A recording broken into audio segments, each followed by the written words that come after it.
Hellboy the Crooked Man. This is a new film that is kind of an odd film. So if you don't know basically what this movie is or where this movie came from, essentially this is a direct-to-video movie, at least here in the United States anyways, because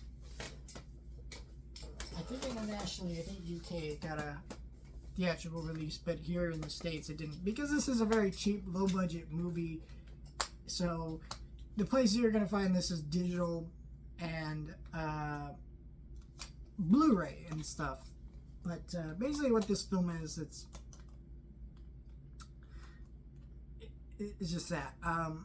It's a direct-to-video Hellboy movie. And so with that, there's some caveats, and it does have some surprising pros we'll talk about in a minute, which is that this movie is very low budget.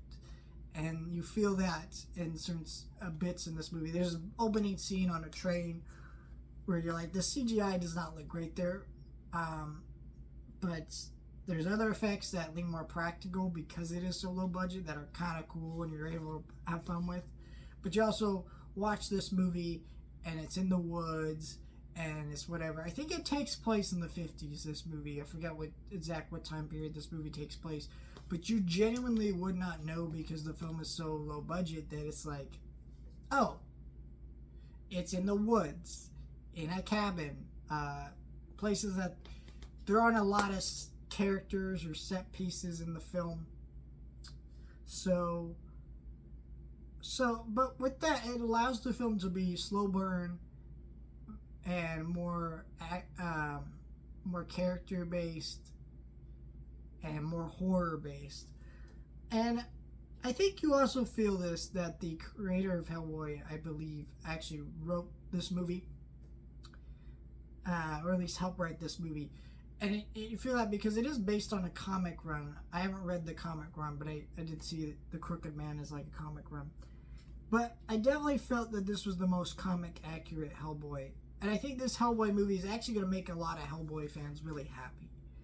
Because if you love those comics and you just want a different, more horror-based Hellboy movie that is more accurate to the comics, here you go.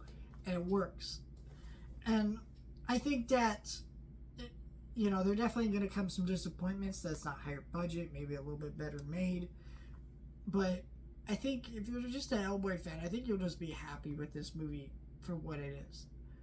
I think that, a lot of the Hellboy fans, movie-wise, just really don't understand the thing about Hellboy, where everybody wants Guillermo del Toro to do a part 3, but they didn't make money, those films.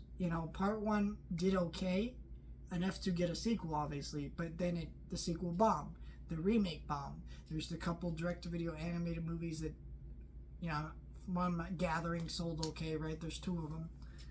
But for the most part, like, Hellboy's a name and a brand, and you know what Hellboy is. I think, but a lot of your average Joes don't. They don't make a lot of money. And, and so, in a way, I think with this franchise, you gotta kind of enjoy what we got here. And I was able to enjoy this movie and have some fun with it. And October is the perfect time to watch it. Now, I will say, don't do what I did. I paid the $20, bought it digitally. And I did that so I could review it for you guys because I was curious about this movie. I wasn't really sure what this movie was going to be, and I was just really curious. So I paid the $20 digitally to get this film and kind of check it out and see, hey, what's this film all about? And so, I don't recommend doing that. But I do recommend, if it's on Netflix or Amazon Prime and it's just there to stream and you're kind of looking for something to check out, I think if you're a big Hellboy fan, though, I think you will have more enjoyment than the average viewer, though. I think if you're not a big Hellboy fan, I don't think this film is going to really appeal to you unless you're able to just enjoy this as a horror movie. Also, I don't think this film does a good job of making you understand what Hellboy is if you don't already know. Like, when I watch this movie, I know what Hellboy is. It works for me. But if you don't know, it just kind of throws you in to this movie. Like, the opening of this movie is him fighting a spider, and it's already an action scene. Doesn't introduce you to this world, these characters. It kind of felt like an issue of the comic book, right?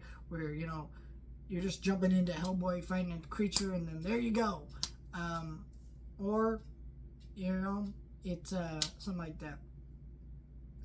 And also, I do think that none of the performances really stand out here, but that's fine. They're not really needed to.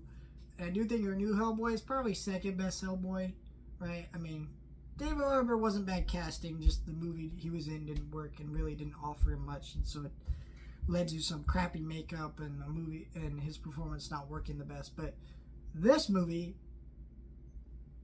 our new Hellboy here, I'm forgetting his name, he works. He's not as good as Ron Perlman. It's also just because Ron Perlman's a better actor and actually embodies the physicality of the character a lot more. Our new guy, he doesn't so much embody the physicality. Hellboy's kind of a big dude. Here he's not so much a big dude, but it works okay. So if you're a Hellboy fan, check it out. If you're not, stream it. That's all I have to say about it. Let me know your thoughts, like, share, and subscribe.